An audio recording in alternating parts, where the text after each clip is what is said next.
What's up, guys? Welcome to episode 22 of the Firefighters Podcast. Joining me this week, I have filmmaker Bridget Gormley. Bridget, thanks for joining me. Thanks for having me. Excited to be here. Yeah.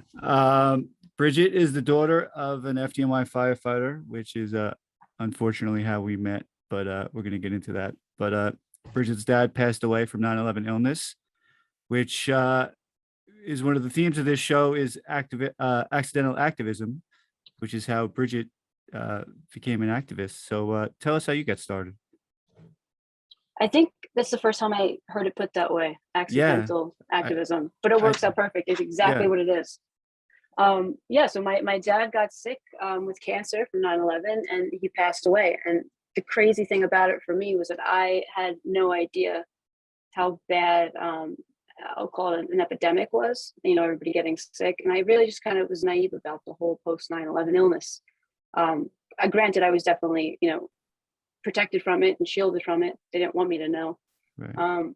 But when I did find out, I kind of was baffled. I couldn't believe that this was a thing. And then I started looking into it more, and then I realized how bad it was. And if I didn't know about this, somebody who's directly affected, I can guarantee you that there are a lot of people out there that don't know about this. So I, boots on the ground, I bought a camera and I just started filming, see what I can get, tell the story.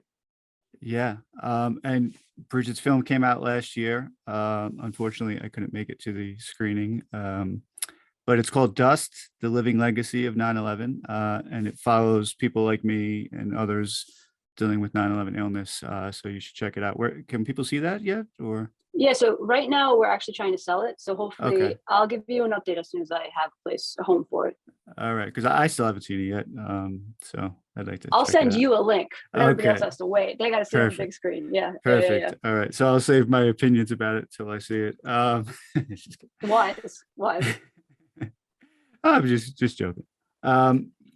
So next week we're going to be on a panel at the 9/11 Museum with Phil Alvarez, one of our buddies, which is kind of cool. But basically, Phil's another one who got thrown into this because his brother was sick. Yeah. And it seems to be the case with all of us, right? Whether we're sick ourselves or, someone we love. But Phil's another one who kind of took the ball and ran with it. And now he's one of the leading activists for our cause too. So it'd be pretty cool to see him. But so when did you start actually going down to Washington and lobbying down there? So I started, I'm the type of person that believes in the timing of the universe, right? Everything's supposed to happen when it's supposed to happen. And it sounds kind of crazy, but like my dad passed away on the eve of the VCF cutting its funding when they started saying they were running out of money. Mm-hmm. So that was, I think, 2019. They made that announcement in February, and my dad passed away in June 2017. So I was working on the film. I didn't really know where I was going with it initially. Like my whole premise was to get the word out about people that were sick. And then I was working on that aspect of it. And then the universe dealt its hand and the VCF was cut. So I couldn't really believe the timing of everything. So that being said, I started heading down to DC with Michael Barish and John Field. And that's how I met you, Rob, through John Field and Feel Good in February, right after they cut it. So then I got my feet wet with that. And I saw firsthand what had to be done to get everything in motion and acknowledged and recognized. Right. And I had Lila on a couple of months ago, and she said she had a hard time getting her voice heard. Did you feel that way, that when you were in the rooms, like the people weren't listening to you specifically? Yeah, I mean, here's the thing: the difference between her and us, right? She was a civilian. She was a student. She was a kid, right? So she kind of is in the shadow of the 9/11 narrative. Right. We're not. You and I. Me less than you, or you less than me in that shadow. But yeah, I was really surprised how much of talking to a wall it was speaking to some of these people. They're just so dismissive, don't have time for it. And these are the same people that are waving their flag, never forget, our heroes. And, am I allowed to curse? Yeah. Bullshit. You know what I mean? It's old bullshit. Yeah. And one of our favorite moves was actually the move you showed me, which is, you had that book, that binder filled with tweets from all the people that have been tweeting over the years, never forget. And you Yeah. go in them asking for your you need their help and their support. And they're like, this is a New York problem. And you're like, Yeah. number one, no, it's not. Number two, what's this all about? Like you're a hypocrite. Yeah. Your words are louder than your actions. We called that the So Book of Shame, book of shame. Yeah. which is actually now in the 9/11 memorial. I don't know That when book is in there? it's in Good. I there. love I that. Good. donated it. We'll see what they Good. do with it, I but love that. I gave them that and Ray's wheelchair. So It we'll see. offers it's a little bit of a comic relief, I think, in Yeah, places very, but it actually worked. Like, you see their it faces does work. drop, if to give you a little more context, what I did was I went to Staples, I got a binder, and I printed out every single tweet or Facebook post from whoever we were meeting with on past 9/11s, and they were all, like Bridget said, never forget our heroes. Some of them even referenced people getting sick from 9/11 illnesses.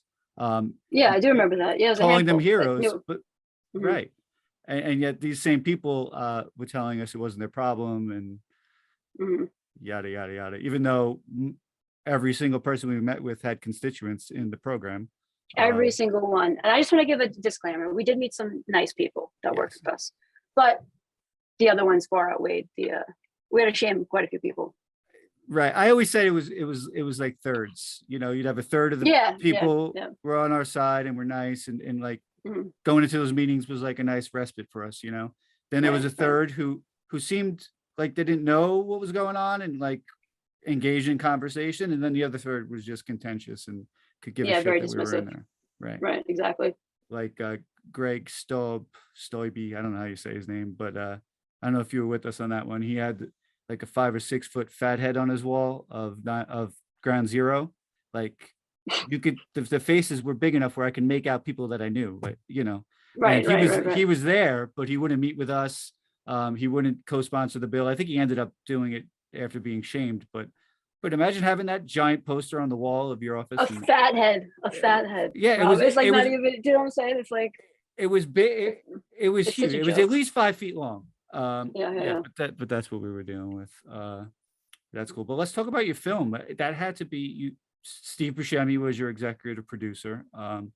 Most of our audience knows that Steve was a firefighter Mhm. and returned to Engine 55 after 9/11 to help. But what was Yeah. that experience like working with him? So Steve, when I started this project, I knew that I needed to get some names to help Right. back me, because I'm really before I made this, I still am a nobody, but like I had nothing to work with. I had no skin in the game, didn't know anybody in the industry.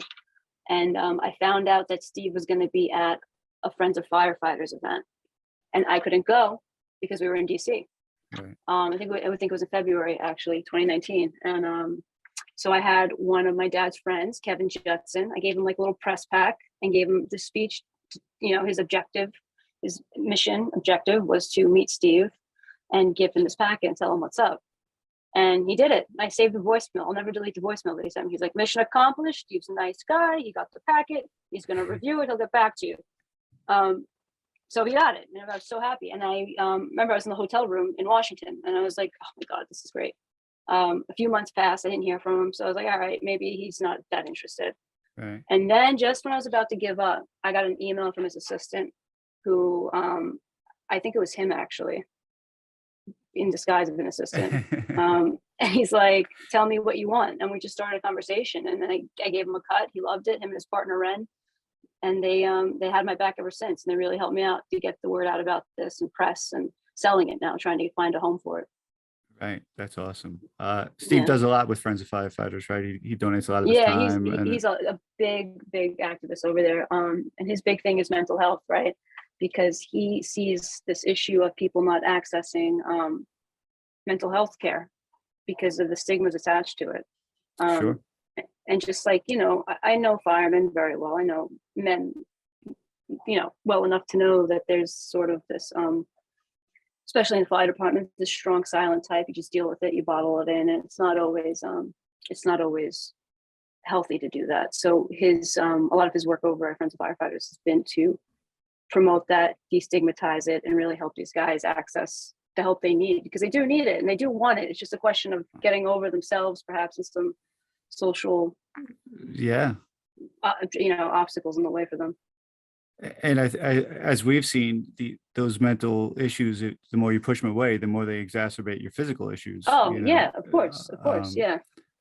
Dr. Moline did that whole study on it up at Mount Sinai, and she sees the Mm-hmm, connection with the acceleration of dementia and all mm-hmm, these mm-hmm, other illnesses that we're seeing. yeah. Someone asked me about that last week. I was doing someone else's interview, and they asked me, why aren't all these other illnesses added to the bill? You know, Mm-hmm. like pe- PTSD, depression, anxiety, right, dementia, ALS, dementia. Yeah, yeah. all the autoimmune illnesses that Mm-hmm. people like me are Right. dealing with. There's thousands of us. Mm-hmm, mm-hmm, mm-hmm. I didn't really have an answer because I'm not really. My focus now is with our foundation. We're just taking care of people. We're not Right. lobbying in Washington anymore. So, do you have any Yeah. updates for us on anything like that? Or we? Yeah, actually, it's baby steps, right? With these people being the feds. Um, for the long, so when you know this better than most, but I'm not, I don't know if your listeners know this, but when this bill first got passed, cancer was not included in anything, right? It took, I think, 5 years to get cancer covered, which, when you think about it, it's crazy. Yeah, But we had credit firefighters to, sell their houses because they had to pay yeah, for it's cancer. nuts. Yeah, It's absolutely insane. But they did that because if cancer was included in the first bill, it never would have got passed. So right. they did a little loophole in it, like, well, setting up a medical advisory board at their discretion will, like, certain things if they think is relatable, and that's how they were able to get the cancers on board, right? So I think that was 2010. And I'm not 100% on that, but I think it was 2010 that got cancers added. And there was one cancer that was never added. And as a woman who hates saying as a woman, it was uterine cancer. Mhm. So every single cancer was covered except that one cancer. So now the rumor is that that's going to be covered. I think it's making its way through the advisory board now. So once that is covered, I do believe at that point every cancer will be covered, which Well, I is think huge. right, and that I discussed that with Lila, and Hmm. a huge part of that issue is a lot of these studies are based off of the FDNY. Like we started the Which program is men. first, which I is mean, we have mostly women in there, but it's mostly men. Yeah. there was at that time on the job, maybe a few dozen, and some Right. EMS, Yeah. but not a Right. very large part of the study when you're talking about 12 to 15,000 people. So, Yeah. and breast cancers were added because a lot of the men were getting it, Male correct? breast cancer. Yeah. Right. So you want a crazy figure. So I think it's something around 1 in 100,000 men will get male breast cancer. I know law firms that have 68 clients with male breast cancer, and they represent 30,000 people. So if you do the ratio, it's like totally out of proportion. It's totally, skewed in favor of happening, But Lila actually was one of the big voices in getting the women's issues covered, because she was a civilian, but she was a woman too. So she was able to push that agenda, because that was the voice that wasn't heard among the responders, right? Who generally male dominated, not totally, but heavy in male presence. But yeah, so that's why her role was even more important, is because she represented not only a different demographic, but a whole other sex and gender that was being overshadowed. Right. And I think another portion of the population that's overshadowed is people like you, the children. Oh yeah. Something I say all the time is that these illnesses affect families Mhm. beyond just the first responder Mhm. or whoever's sick. It takes a lot out of your family, financially, emotionally, Mhm. especially when we were going through this. You were still fighting for recognition from the government that essentially caused this. But I think that people like you and Rob and the other kids who came down there to represent that did a great job, because now those family issues are sort of covered, at least the mental health portions. They have programs. Yeah. It was tough because you have young kids. Right. You know what I mean? How old's your oldest? Like 12? 12, yeah. 12, yeah. So, and then you have Vinny, who's 8. Yeah, these are kids as far as I'm concerned. They're babies. Right. And you were a young guy in the job, and you're not the only young guy in the job who had kids that age. Right. So, and there are people maybe in worse condition than you, or maybe have passed away, who now left these young kids. So it's like insult to injury. It's like, okay, so your dad passed away or your mom passed away, and now you have a single parent home with 3 little kids, you know? And at that time too, when we were lobbying DC, my family's claim was in review, right? So when they were making the cuts, the awards were getting cut by 70%. Yeah. So we got some of the awards. I mean, I don't know how it happened, by the grace of God, but it happened that we just missed that. But a lot of people in my group received the award for 70% less. And then when everything got refunded, they had to go through the process again to get made whole. Right. So I it's remember. it's just like a pain in the ass for everybody. You're going to make them go through this again, and you're dragging out the process again. And it's for no reason. And it seems like Yeah. they keep doing this. And what people don't really understand is there was the trauma of 9/11, but now then there's the trauma of watching your family member die of this illness. And then there's the trauma of, well, now what the fuck are we going to do? We have no money. We just lost our quote unquote breadwinner or whatever. And what are we supposed to do? So now people were flipping out, and they were re-traumatized because they just got the rug pulled out from them again. Which seems to happen, you know, in September, so, you know, election time every year. Seems like they bring up these funding issues, and then everyone freaks out again. And it's kind of like another kick. Tired of freaking out. Wouldn't it Right. be nice if you just can like sit there and go on with life and the kitty's full, so to speak, you know? It's Right. And in the long term too, I mean, in the grand scheme of things, of money and federal funding, it's like drops in the bucket, you know what I mean? I think that's what's so upsetting to me, is that at the end of the day, they're worried about their federal deficit and their debt and this and that. And I'm like, yeah, but this is such a specific, definable thing. You know, It was like this is the one thing you we can were figure asking out. for compared to Yeah. the I national mean, budget. yeah. We were asking for like $2 or $3 of the national budget. Yeah, Like, I know. to put it simply, which was aggravating. That was probably the most aggravating thing for me, was all the shit that we spend money on. And this is where we draw the line, you know. And you're gonna nickel and dime the people that ran into a war zone, essentially, you know, like right after you the battlefield. Admitted that you lied, and then pranced us out here, you know, for your campaign. You're going to go take pictures at supermarkets with firemen and smile, you know, like it's insulting. I mean, I can't think it's insulting, really. I mean, I wasn't when it was happening, I was just kind of, my head was spinning for a lot of different reasons. But now, like, even sitting here talking to you, I'm realizing it. Like, it was so crazy. It was like it's like such a slap in the face. You know, it's I don't know. Retrospect's 2020, and I have like clarity now that I didn't have then. But right. Well, I think because it was my second time going down there, I paid a lot more of attention, you know, when I was in the room with these people, and paid attention to the things they were saying, even just the shit around the room, you know, like the stuff they had in their office, all those things they tell a story.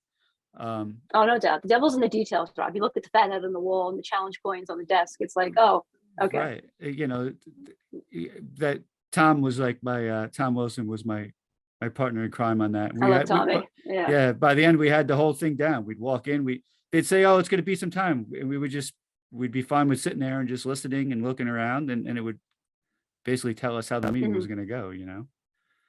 I don't know. Yeah, but I kind of feel lucky that I went through all that shit, because it's kind of like put all the bullshit that's gone on in our country in the last 2 to 3 years. Yeah, it's in perspective. And it keeps me above it. Like I really don't care either way, because I know what the bullshit that really is going on, and it has nothing to do with what we're seeing on Twitter.